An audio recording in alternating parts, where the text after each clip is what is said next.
Tol, may lakad ako ngayon kasama yung mga tropa ko, so samahan mo ako mag-ready. Outfit natin ngayon, medyo mga 70s, 80s na style. Sa pants, gagamitin natin tong bootcut jeans na nabili ko from H&M. For the t-shirt, tol, gagamitin ko tong merch ni David Bowie, so I don't know if kalala mo siya. Yung manggas niya, tol, tsaka yung dulo niya dito, ako lang naggupit niyan kasi medyo mahaba siya for me.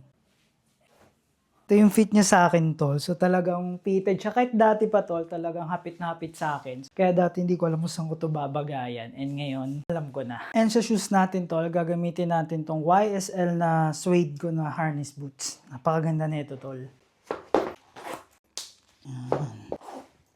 Picture niya sa atin ngayon, tol. Ganda. And medyo may mga tikwas-tikwas lang yung buhok ko, tol. So that's why gagamitan natin siya nitong Maverick na gambit. Konti lang naman nilalagay ko. Ayan, mga isa lang or isa't kalahati. Para lang mawala yung tikwas niya. Dito sa gilid. Yan. Tsaka dito. Para maging plakado lang yung ating tali. Yan. Ganyan lang yan siya. Para mas tipid at hindi ko na lagyan yung buo kong buhok. Watch natin, Cartier. Accessories natin, tol. Singseng, bracelet, tsaka necklace.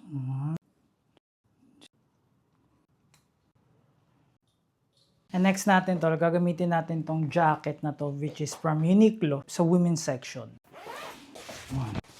Itsura niya sa atin. Lastly, pang tapos dito sa outfit natin, gamit tayo ng shades. This is our final look, tol. Okay ba? Ganda ba? Ito yung closer look natin. Yan. Ikot tayo, tol, para mas ma-appreciate mo yung outfit.